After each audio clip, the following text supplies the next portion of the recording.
Now, permanent Washington has created a culture where it's acceptable to lie to further your own interests. Just try not to get caught. I should know. I served in Congress for 8 years. But even when these politicians do get caught, people just shrug their shoulders and move on. No big deal, no consequences. A few examples. Dick Blumenthal lied about his military service. And of course, Elizabeth Warren. She lied about having Native American heritage. So no one should be surprised that the American people don't trust these politicians. They've got no faith that those in Washington are actually working for the people when they're so clearly working for themselves.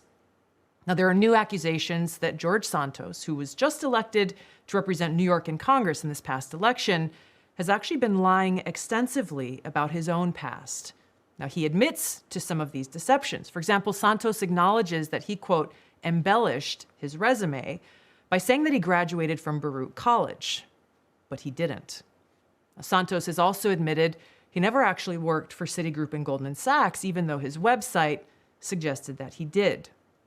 Additionally, Santos once called himself a proud Jew. But in an interview with the New York Post, Santos now says, quote, I am Catholic. Because I learned my maternal family had a Jewish background, I said I was Jew-ish. There are other accusations, but now we have the opportunity to hear directly from George Santos himself. This is his very first TV interview since these accusations surfaced. George Santos joins us now. Congressman-elect Santos, thank you for joining us today. The first question I really want to ask you, now that all of this has been revealed, is what does the word integrity mean to you? Well, Tulsi, thank you for having me. You know, to answer your question, integrity is very important. And like I said to the New York Post, embellishing my resume was a mistake. What does it mean, though? What does it mean? Because the meaning of the word actually matters in practice. Of course, it means to carry yourself in an honorable way. And I made a mistake. And I think humans are flawed, and we all make mistakes, Tulsi. I think we can all look at ourselves in the mirror and admit that once in our life we made a mistake. I'm having to admit this in national television for the whole country to see, and I have the courage to do so because I believe that in order to move past this and move forward and be an effective member of Congress, I have to face my mistakes, and I'm facing them. The reality is that I remain committed to doing everything I set forward in my campaign. I'm not a fraud. I'm not a fake. I didn't materialize from thin air. I worked damn hard to get where I got my entire life. Life wasn't easy. It didn't start off easy. As I've said it many, many times, I come from abject poverty. I made some mistakes, and I own up to them. And now I want to put this past me so I can deliver for the American people. The thing is, Congressman-elect, integrity means, yes, carrying yourself with honor, but it means telling the truth, being a person of integrity. And if I were one of those in New York's 3rd District right now that the election is over, and I'm finding out all of these lies that you've told, not just one little lie or one little embellishment, these are blatant lies. My question is, do you have no shame? Do you have no shame in the people who are now, you're asking to trust you to go and be their voice for them, their families, and their kids in Washington? Tulsi, I can say the same thing about the Democrats and the party. Look at Joe Biden. Joe Biden's been lying to the American people for 40 years. He's the president of the United States. Democrats resoundingly support him. Do they have no shame? I've made this very clear. This is not about the Democratic Party, though. This is about your relationship, frankly, with the people who've entrusted you to go and fight for them. And I think one of the questions that really probably hits home to a lot of people is are you Jewish? We've got a letter that your campaign sent out earlier this year, which reads as follows. As a proud American Jew, I've been to Israel numerous times for educational, business, and leisurely trips. You said there in that letter that you are, quote, a proud American Jew. How do you explain that? My heritage is Jewish. I've always identified as Jewish. I was raised a practicing Catholic. I think I've gone through this. Even I've not being raised a practicing Jew, I've always joked with friends and circles, even in the campaign, I'd say, guys, I'm Jew-ish. Remember, I was raised Catholic. So, look, I understand everybody wants to nitpick at me. I'm going to reassure this once and for all. I'm not a facade. I'm not a persona.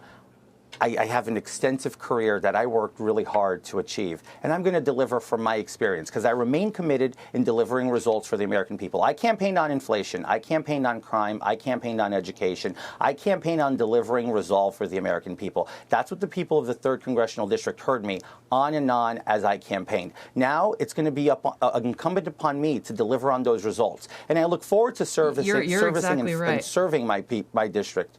I look forward to serving my people in my district to make sure that they see that this is what looking for.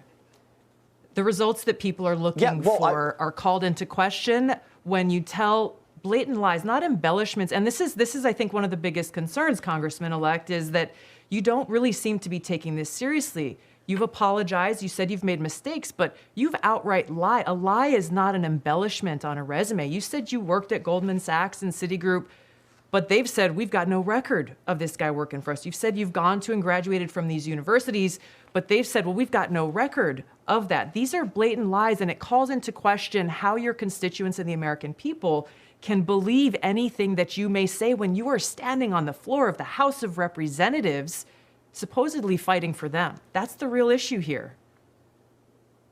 Well, look, I agree with what you're saying, and as I stated, and I continue, we can debate my resume and how I worked with firms such as Goldman and Citigroup. Is it debatable or is it just false? No, it's debatable or is it just debatable. False?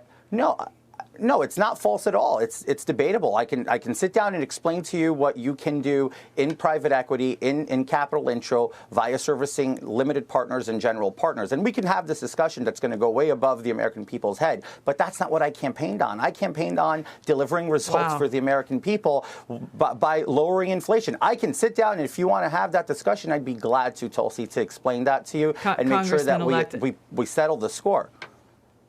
This is not about settling scores, and I think you just kind of highlighted, I think, my concern, the concern that people at home have. You're saying that this discussion will go way above the heads of the American people, basically insulting their intelligence. So not only are you now backtracking on these lies that you've told, but you're saying that you can't explain it in a way that your constituents would actually be able to understand. I can explain it in a way and that these lies are debatable. If you give me the time,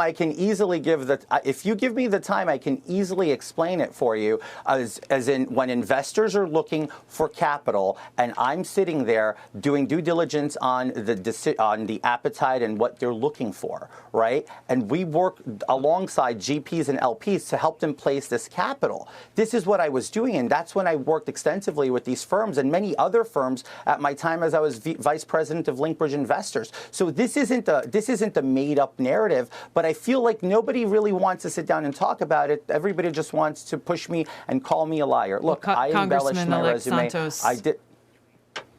Congressman-elect Santos, we've given you a lot of time. I think the time that is owed is to the people of New York's 3rd.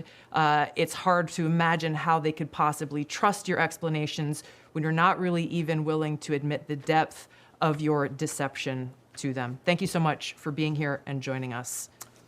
Thank you, Tulsi. Now, this...